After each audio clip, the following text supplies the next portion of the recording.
Un devocional diario, cristocéntrico y teológico. Iglesia Cristiana, Casa de Dios. Pastor y Doctor Israel Ibarra.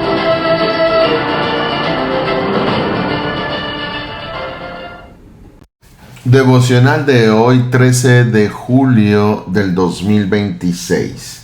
El texto es Juan 19, verso 1 al 5. Así que entonces tomó Pilato a Jesús y le azotó.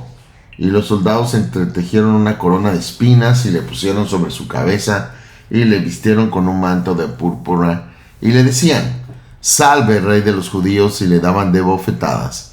Entonces Pilato salió otra vez y le dijo: «Mirad, os los traigo fuera para que entendáis que ningún delito hallo en él».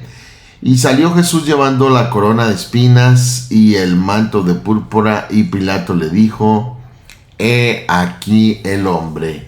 Versión Reina Valera 1960. Esta es la segunda parte del devocional. Ya habíamos tenido la primera parte, donde habíamos visto que Cristo es entregado aquí ante Pilato, es azotado, le ponen una corona de espinas y le ponen un manto púrpura. Aquí vamos a entrar a la parte donde dice: «y le daban de bofetadas». Cada golpe revela la dureza del corazón humano.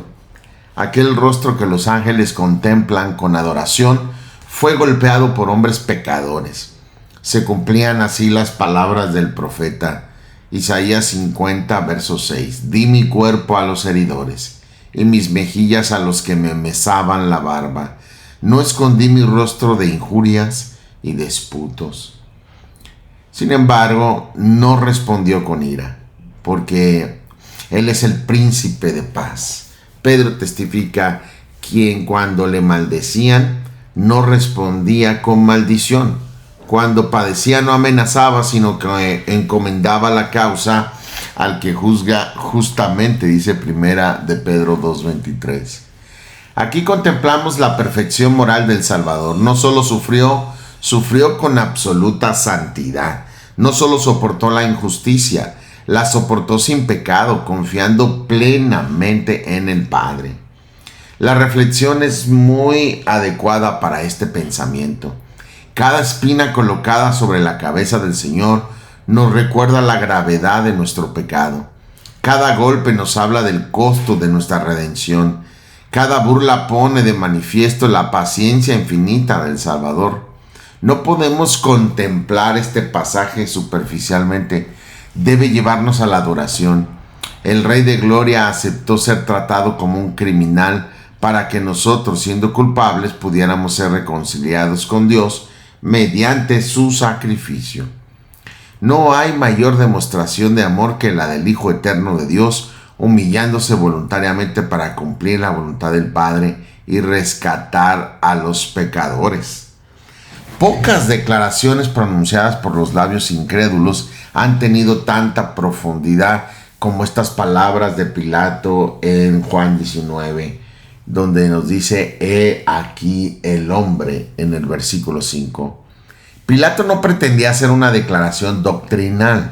Probablemente esperaba despertar la compasión de la multitud. Pensó que al ver a Jesús ensangrentado, agotado, coronado de espinas y vestido con un manto de burla, el pueblo se conformaría con el castigo recibido y dejaría de exigir su muerte. Sin embargo, el Espíritu Santo hace que estas palabras trasciendan la intención de Pilato. A lo largo del Evangelio de Juan, vemos repetidamente cómo personas hablan más de lo que comprenden. Así ocurrió con Caifás cuando dijo que convenía que un hombre muriera por el pueblo y no todo el pueblo, en Juan 11:49. También aquí Pilato proclama una verdad cuya profundidad no alcanza a comprender. Ante la multitud no estaba simplemente un hombre, estaba el hombre perfecto, el postrer Adán, el único ser humano que vivió una vida completamente santa delante de Dios, porque Él es Dios hecho carne, el varón perfecto. Pues Pilato declaró: ningún delito hallo en él. Antes de presentar a Jesús, Pilato vuelve a declarar: ningún delito hallo en él. Esta es la segunda afirmación explícita de la inocencia del Señor en el Evangelio de Juan. Más adelante volverá a repetirla en Juan 19:6. La insistencia no es casual. El Espíritu Santo desea dejar absolutamente claro que Cristo fue condenado siendo completamente inocente. Esta verdad constituye uno de los fundamentos del Evangelio. Si Cristo hubiera tenido un solo pecado, habría necesitado morir por sí mismo. No podría haber sido nuestro Salvador. Pero eso es totalmente imposible, porque es la impecabilidad de Cristo. Él es Dios hecho hombre. Y dice Filipenses, hecho semejante a los hombres, no igual. Él no era un ser caído. Él no heredó el pecado de Adán. Él no tenía concupiscencia. Él es Dios santo, hombre santo. Las Escrituras afirman de manera unánime la impecabilidad de Cristo. Pedro escribe en 1 de Pedro 2:22, el cual no hizo pecado ni se halló engaño en su boca.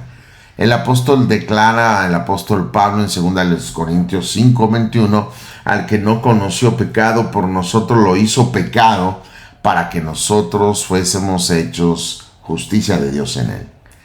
El escritor de los Hebreos afirma en el 4:15, porque no tenemos un sumo sacerdote que no pueda compadecerse de nuestras debilidades, sino uno que fue tentado en todo según nuestra semejanza, pero sin pecado.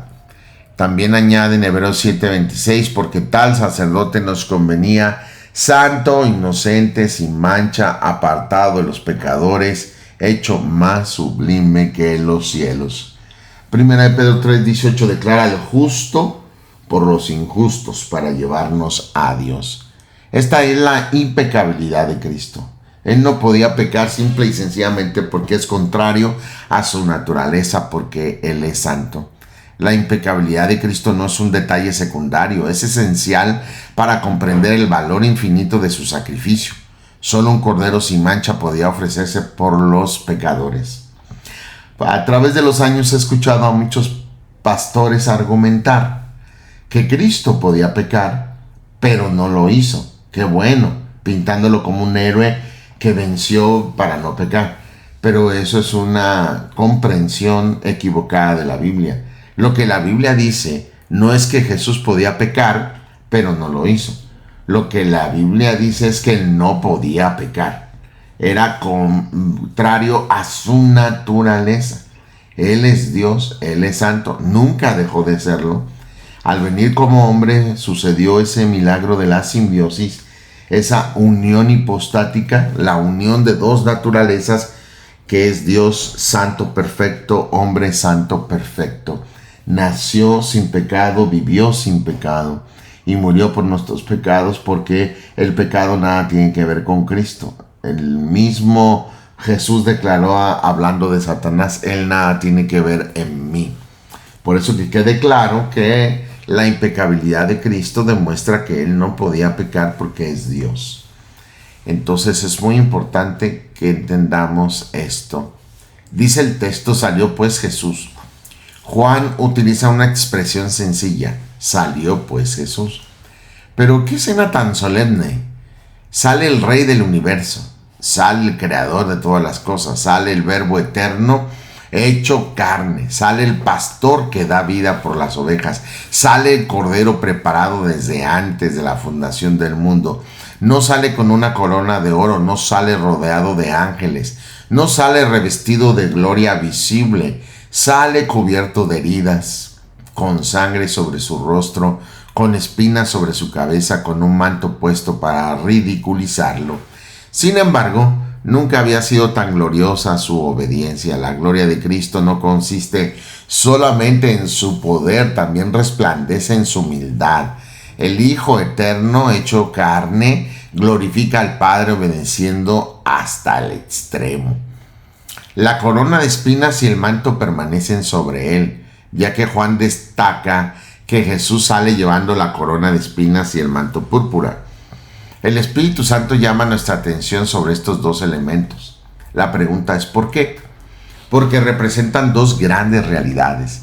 Las espinas hablan de la maldición que el pecado introdujo en la creación. La púrpura habla de la dignidad real del Mesías. En Cristo se unen ambas verdades. El Rey lleva la maldición, el Santo soporta la vergüenza, el Soberano acepta la humillación. Todo ello anticipa la enseñanza de Pablo, donde dice en Gálatas 3:13, Cristo nos redimió de la maldición de la ley, hecho por nosotros maldición. Porque está escrito: maldito todo aquel que es colgado en un madero. El rey no deja de ser rey cuando es humillado. Precisamente en su humillación comienza a manifestarse la grandeza de su amor redentor. He aquí el hombre. Estas palabras poseen una riqueza extraordinaria. Desde Génesis la humanidad esperaba al hombre prometido. Después de la caída, Dios anunció la simiente de la mujer que vencería a la serpiente. Los siglos pasaron, los hombres fracasaron una y otra vez. Adán cayó, Noé pecó, Abraham tuvo debilidades, Moisés falló, David pecó gravemente, Salomón terminó apartándose del Señor. Los profetas fueron hombres fieles, pero también imperfectos. Toda la historia bíblica señala una necesidad. Hacía falta un hombre perfecto. Y ahí toma relevancia la expresión, he aquí el hombre. Y ese hombre aparece en escena, cubierto de sangre, coronado de espinas, rechazado por los hombres, pero absolutamente perfecto delante de Dios. Pilato dice, he aquí el hombre. Y el creyente responde, sí, este es el hombre anunciado desde Génesis. Él es el postrer Adán. El apóstol Pablo establece un contraste fundamental. Dice 1 Corintios 15:45, así también está escrito, fue hecho el primer hombre, Adán, alma viviente, el postrer Adán, espíritu vivificante. Y añade, el primer hombre es de la tierra, el segundo hombre es que es el Señor, es del cielo. Verso 47. Adán introdujo el pecado, Cristo trae justicia. Adán desobedeció, Cristo obedeció perfectamente. Adán produjo condenación, Cristo ofrece vida eterna. Romanos desarrolla ampliamente este contraste en el capítulo 5, verso 19. Porque así como por la desobediencia de un hombre, muchos fueron constituidos pecadores, así también por la obediencia de uno, los muchos serán constituidos justos. Cuando Pilato presenta a Jesús, contempla únicamente a un hombre castigado, pero el cielo contempla al representante perfecto de una nueva humanidad redimida. He aquí el hombre, que un día veremos sentado en el trono y diremos, he aquí el Dios eterno. La humillación precede a la exaltación. Podemos ver en este pasaje claramente cómo la Biblia enseña repetidamente este principio. Antes de la gloria viene el sufrimiento. Antes de la corona viene la cruz. Antes del trono viene la obediencia. Pedro escribe en 1 Pedro 1, verso 11, que los padecimientos de Cristo, ¿verdad?, y las glorias que vendrían tras ellos tienen que ver completamente de esa obra perfecta en Cristo. Esto también constituye una enseñanza para la vida cristiana. El discípulo no debe sorprenderse cuando seguir a Cristo implique oposición, sufrimiento o rechazo. Nuestro Señor recorrió primero ese camino y prometió compartir finalmente su gloria con los que permanecemos fieles. Y la aplicación a todo esto es que la pregunta de Pilato sigue resonando a través de los siglos. He aquí el hombre. Cada persona debe mirar a Cristo y responder la pregunta, ¿qué ve? ¿Un personaje histórico ves en Cristo? ¿Ves un mártir? ¿Un maestro moral? ¿O al Hijo eterno de Dios que se hizo hombre para salvar a los pecadores? Al Dios hecho carne. Contemplar verdaderamente a Cristo transforma el corazón. Nadie puede mirar al Salvador humillado y permanecer indiferente. Su obediencia nos llama a obedecer, su humildad confronta nuestro orgullo, su paciencia reprende nuestra impaciencia, su amor nos impulsa a vivir para aquel que se entregó por nosotros. Por eso de ahí nace la exhortación. No contemplemos este pasaje con una curiosidad meramente intelectual. Acerquémonos con adoración. Cada herida proclama el amor de Cristo. Cada espina anuncia el precio de nuestra redención. Cada gota de sangre nos recuerda que la salvación no fue barata. Costamos caros. Costó la vida de Cristo, el Hijo de Dios, el amado Hijo de Dios, el Dios hecho carne. Que nuestra respuesta no sea la indiferencia de Pilato, ni el rechazo de la multitud, sino la confesión de Tomás después de la resurrección, cuando le dijo el Señor: no seas incrédulo sino creyente, y mete tu dedo en mi llaga. Y al hacerlo declaró en Juan 20:28: Señor mío y Dios mío. El hombre presentado con desprecio por Pilato es el mismo que volverá con poder, con gran gloria, establecerá su reino, destruirá a sus enemigos, lo veremos gobernando en la tierra y sentado en el trono por toda la eternidad en su eternidad perfecta, como el único y sabio Dios verdadero. Quienes hoy lo contemplan con fe, participaremos un día de su reino eterno. Entonces Pilato salió otra vez y le dijo, versos 4 y 5, mirad, os lo traigo fuera para que entendáis que ningún delito hay en él. Salió pues Jesús llevando la corona de espinas y el manto de púrpura, y Pilato le dijo: he aquí el hombre. Las grandes doctrinas reveladas en este pasaje es bien interesante. Está llena de doctrina esta historia. Este breve párrafo del Evangelio contiene algunas de las doctrinas más profundas acerca de la persona y obra de nuestro Señor Jesucristo. Cuanto más detenidamente lo contemplamos, más comprendemos que el Espíritu Santo no solo narra un hecho histórico, sino que revela la gloria del Redentor. Primero, la impecabilidad absoluta de Cristo que habíamos mencionado. 3 veces en el relato de la pasión, Pilato declara que Jesús es inocente. En el capítulo 18, verso 38, en el 19, verso 4 y en el 19, verso 6. Aunque Pilato no era un hombre justo en su proceder, su testimonio tiene un gran valor jurídico. El gobernador romano no encontró base legal para condenar a Jesús. Este testimonio humano armoniza con el testimonio divino. El Padre declaró en el bautismo del Señor, y hubo una voz de los cielos que decía: este es mi Hijo amado, en quien tengo complacencia. Mateo 3:17.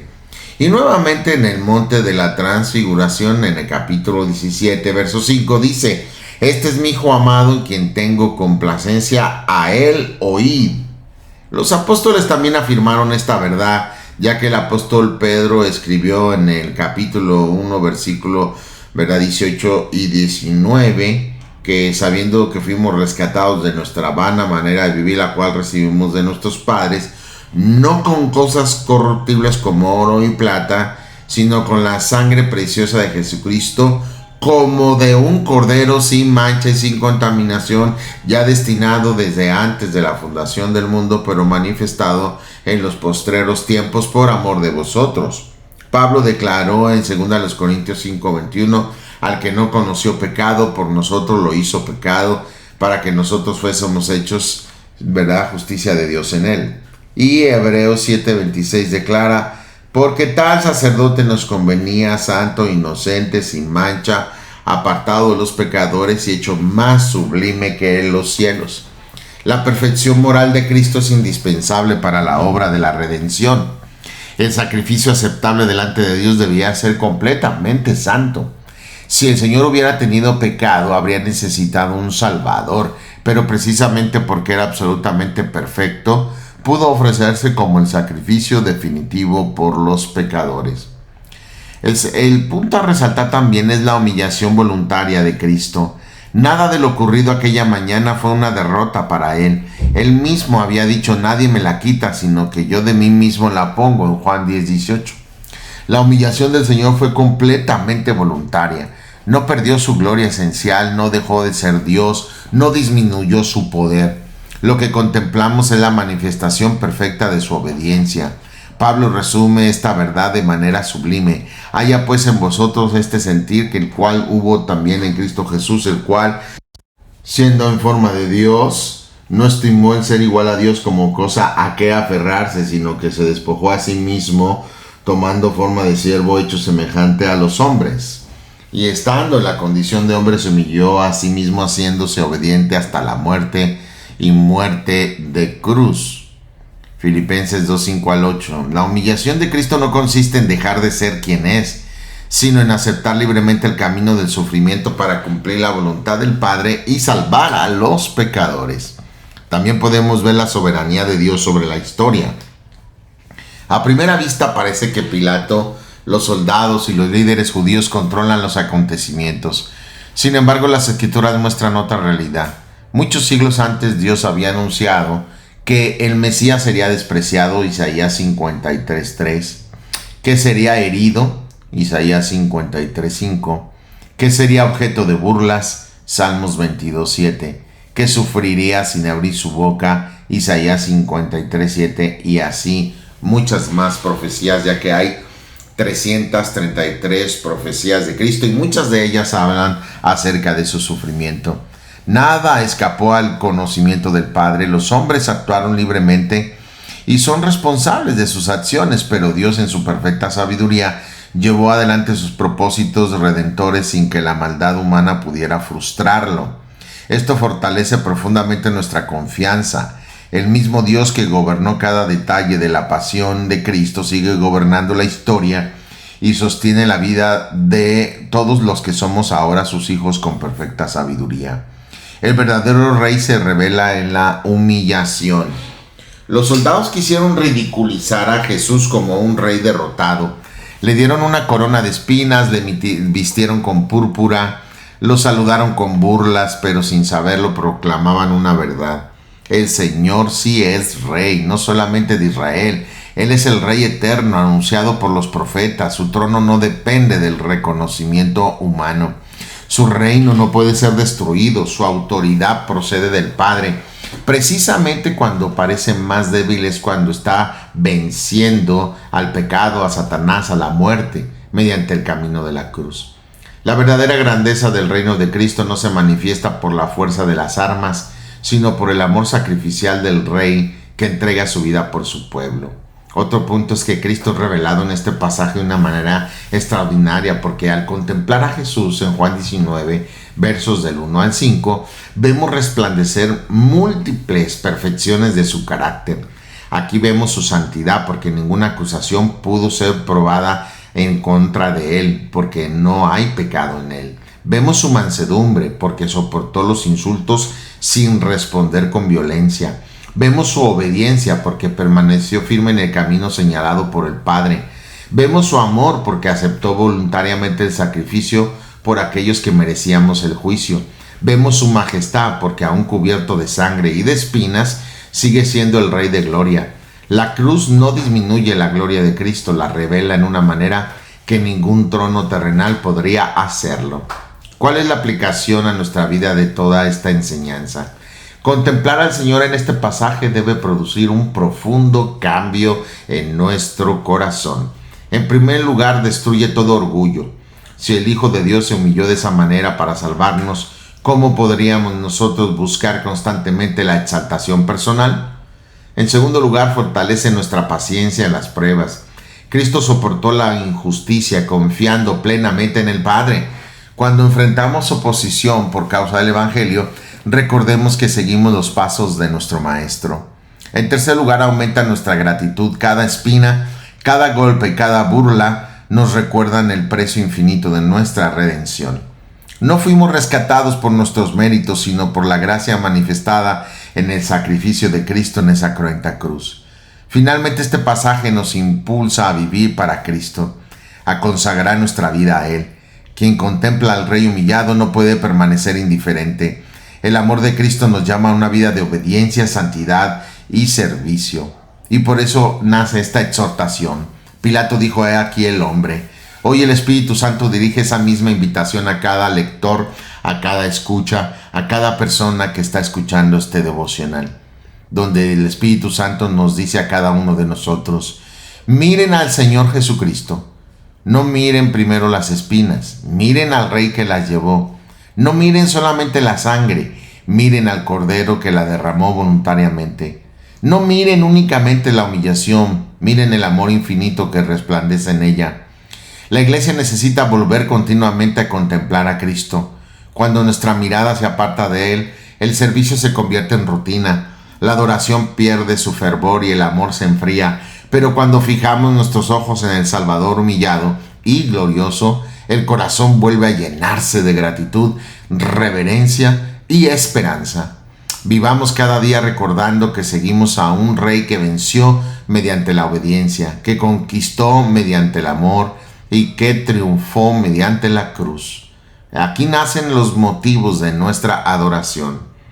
Después de meditar en este pasaje, nuestra respuesta natural debe de ser la adoración. Adoramos a Cristo porque Él es el Hijo eterno de Dios, que se hizo verdaderamente hombre sin dejar de ser Dios. Lo adoramos porque Él es el Cordero sin mancha, perfectamente santo y digno de ofrecerse por nuestros pecados. Lo adoramos porque Él es el Rey verdadero, cuya autoridad no depende de los hombres y cuyo reino jamás tendrá fin. Lo adoramos porque soportó voluntariamente la vergüenza para llevar a cabo nuestra redención. Lo adoramos porque en la cruz brillaron simultáneamente la justicia de Dios, su santidad, su amor y su gracia. Lo adoramos porque el Cristo humillado es también el Cristo resucitado, exaltado a la diestra del Padre, que intercede por los suyos y que un día volverá con poder y gran gloria por todos nosotros. Como escribió el autor de los Hebreos en el capítulo 12, verso 2, puesto los ojos en Jesús, el autor y consumador de nuestra fe, el cual por el gozo puesto delante de él, sufrió la cruz, menospreciando el oprobio, se sentó a la diestra del trono de Dios. Recuerda, lee la Biblia diariamente y ora a Dios nuestro Padre en todo momento y en toda circunstancia. Oremos, Rey mío y Dios mío, Padre santo y eterno, venimos delante de ti con un corazón lleno de reverencia al contemplar a tu amado Hijo en el camino de su pasión. Te damos gracias porque en tu sabiduría y amor perfectos preparaste desde antes de la fundación del mundo el sacrificio del Cordero sin mancha para nuestra redención. Señor Jesucristo, te adoramos porque siendo el Rey de Gloria, el Dios eterno hecho carne, aceptaste llevar una corona de espinas. Siendo el Santo de Dios, soportaste el desprecio de los pecadores. Siendo el dueño de todas las cosas porque eres el Creador, aceptaste la pobreza, la burla y el sufrimiento para cumplir la voluntad del Padre y abrir para nosotros el camino de la salvación. Perdónanos cuando hemos vivido con indiferencia ante el precio de nuestra redención. Líbranos del orgullo, de la autosuficiencia y de una fe superficial. Haz que la contemplación de tu humillación produzca en nosotros una adoración más profunda, una obediencia más sincera y un amor más ferviente por ti, porque así como tú te humillaste, también has sido exaltado hasta lo sumo. Concede que al mirar al Salvador, Padre, coronado de espinas, aprendamos a llevar nuestra cruz con paciencia, confiando en que el Padre sigue gobernando todas las cosas con perfecta sabiduría. Fortalece a tu iglesia para que permanezca fiel al Evangelio, proclamando con valentía que Jesucristo es el único Señor, el único Salvador, el Dios hecho carne, el Rey eterno, que fuera de Él no hay quien salve. Esperamos con gozo el día en que aquel que fue presentado por Pilato diciendo: «He aquí el hombre», sea contemplado por toda la creación en su gloria, presentado como «He aquí el Dios eterno». Y toda rodilla se doblará y toda lengua confesará que Jesucristo es el Señor, para gloria de Dios Padre. Te damos gracias, Padre, por todo en el nombre glorioso y santo de nuestro gran Dios, Señor y Salvador Jesucristo. Amén. Bendiciones totales.